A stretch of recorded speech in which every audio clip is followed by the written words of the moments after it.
Okay, hi everyone. Lesson number 3. We're going to be looking at something that we've seen before, back when we did stuff on motion. We're going to be looking at the work done in a gravitational field as an object moves from one height to a different height within that field.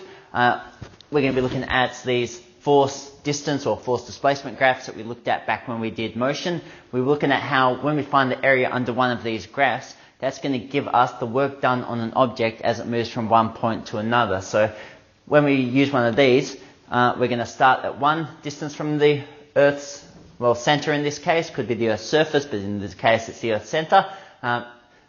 And we're going to move to a different point, which is closer or further away. We're going to look at how the gravitational potential energy changes as it moves from one point to another by finding the area under the graph, and then using conservation of energy in order to find something else. Normally we're after how fast it would be going once it has fallen from a height to a smaller height, or how fast it would have had to be going in order to reach that high height if it's being launched from the Earth's surface to a higher position.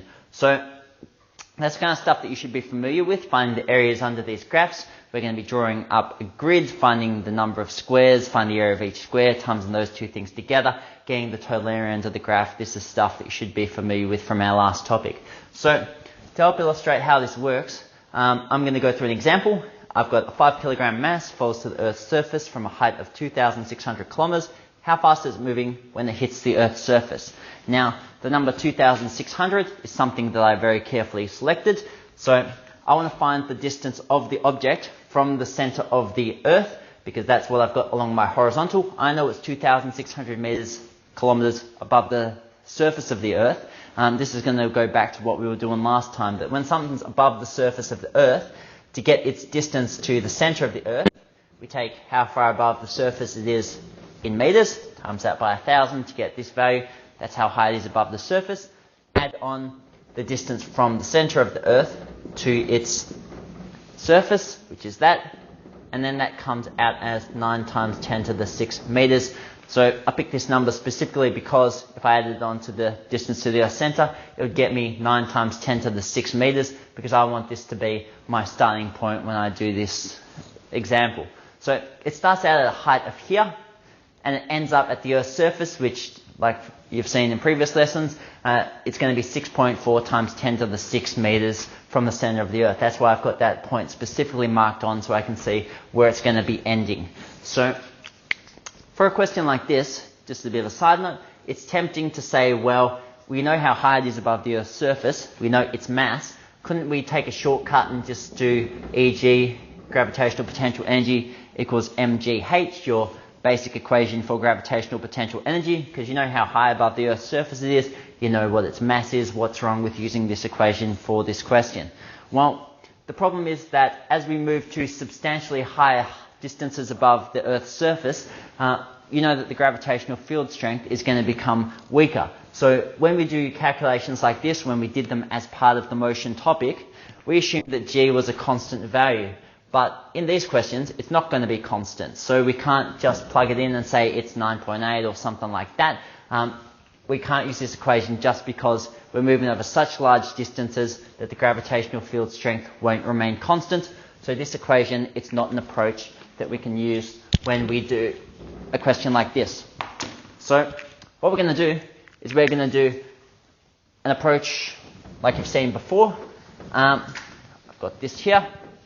We're going to find the number of squares. We're going to find the area of one square, which I've conveniently already done for you. Go back to that in a minute. Area under the graph, and then we can use that to find our speed. But I'm jumping ahead a bit. So first of all, I'm going to do like we've done before. I'm going to draw up a grid here. Now, it's pretty normal for you to be provided with a grid. When you do a question like this, you're not normally expected to draw your own. But in a situation where you had something like this and there was no grid, the assumption is you just draw one on. Now, we start by finding how many squares we've got under our graph. And remember, the approach is that if it is, I missed the line there. Oh, that came out. Yeah, that works. Actually, let's not. My spacing here is a bit off, so we're just going to, because each of these squares should be equal to those squares, although they're apparently not because I didn't space my horizontal axis out as well as I could have. But regardless, I've got one square is that big, one square is that big. It's a bit of a shame that they are quite clearly rectangles, and I'm calling them squares.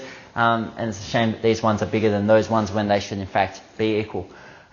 So I'm finding the number of squares. Wait, I'm actually right.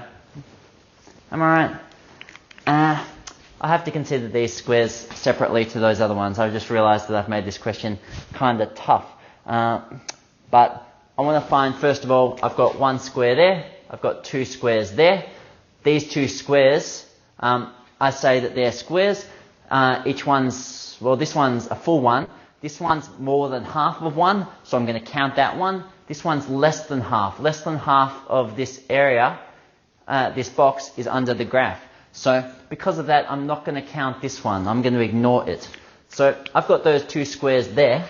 So that's two squares. And I'm not done yet because, like I said, I made this tough. I don't know why. But I've got two squares, and each one has an area of, well, it's 12.25 tall. It is 1 times 10 to the 6 wide. Sorry if this is giving you some kind of motion sickness with the swiveling. I guess that's why it's called the swivel. I've got two squares. They're each 1 times 10 to the 6 wide and 12.25 tall. I've got newtons on my vertical, so I don't have to put any kind of modifiers in. If it was kilonewtons, for example, I'd need to take account of that and times this by 10 to the 3. Just keep that in mind that you need to be checking your axes, because this isn't 1 wide, it's 1 times 10 to the 6 wide. If you miss that out, your numbers aren't going to come out correct. So make sure you're checking your axes for any modifiers on here that are going to affect how big each square happens to be. So two squares, each square is that big. So just as a middle step, I've got 2 times 1.225 times 10 to the 7. That's going to come out to 2.45 times 10 to the 7 joules, I'm assuming.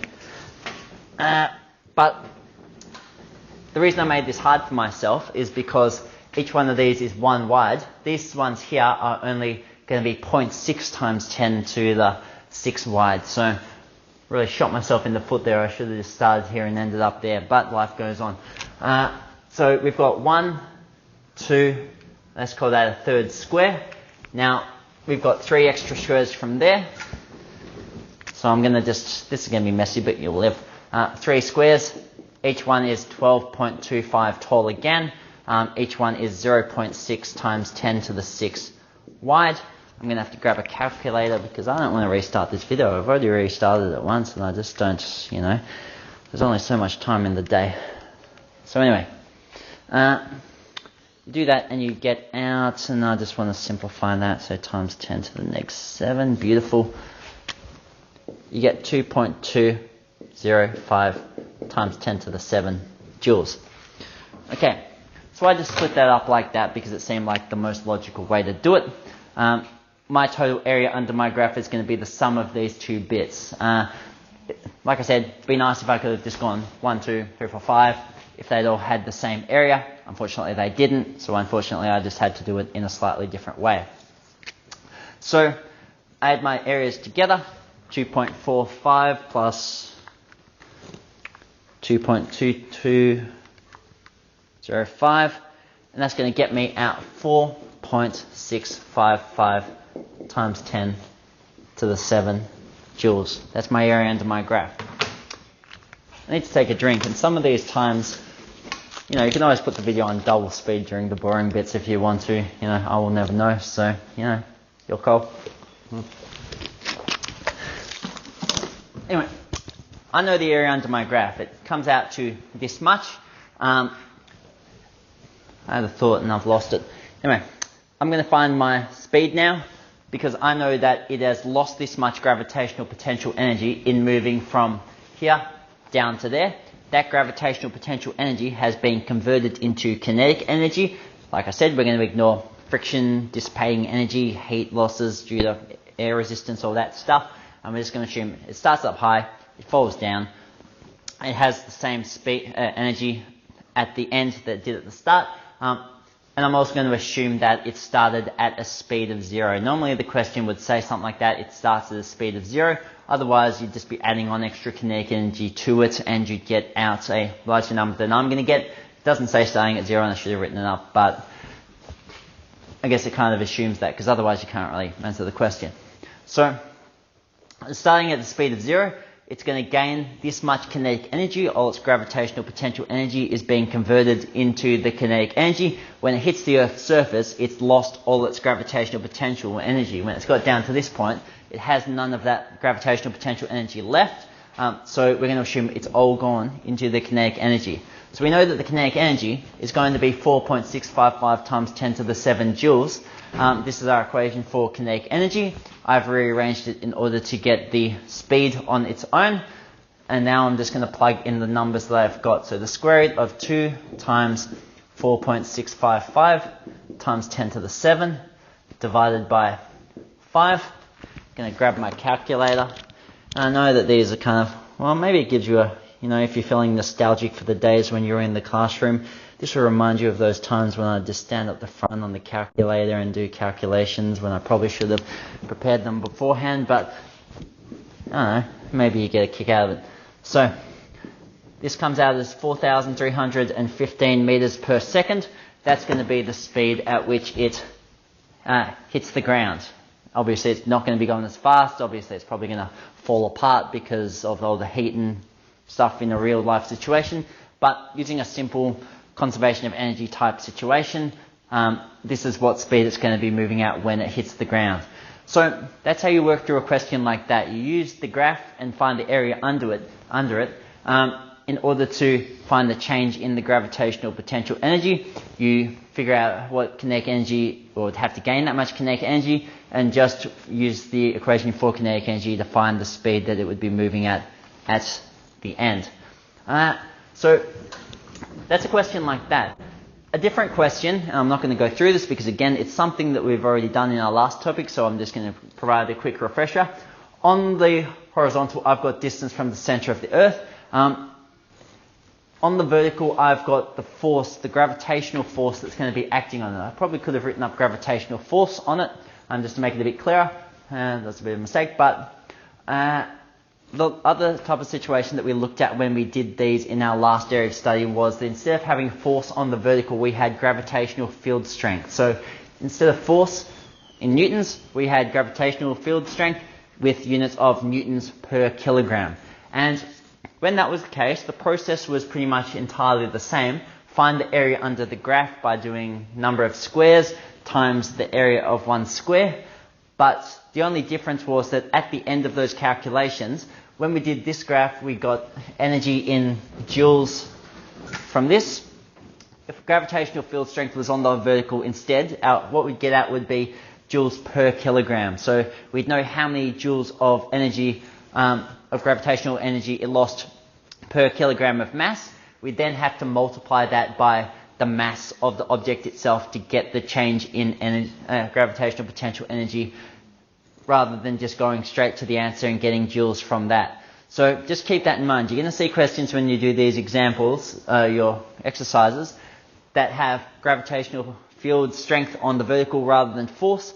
That means there's an extra step at the end. Once you get up to this point, your answers won't be in joules, they'll be in joules per kilogram. You would multiply that by the mass of the object in order to get out the change in gravitational potential energy in joules. So that's pretty much this entire lesson. It should hopefully be a revision to you of stuff that we've done before. If not, it's a good opportunity to catch up on stuff you might have missed. So you're doing the questions from chapter 1.3. I believe it's the very end of chapter 1. The next thing we're going to be doing is, I believe, 3.1. It's on satellite motion, which ties in with our stuff on gravity and gravitational forces. But we'll just skip to that before we move on to chapter 2, the stuff about electric and magnetic fields, just so that we don't forget about this stuff before we try the more complicated stuff, which is what satellite motion really is. So you're doing the chapter 1.3 questions. You should be making sure you're getting your checkpoints questions done as well. Solutions are on Compass. Just please email me if you have any problems.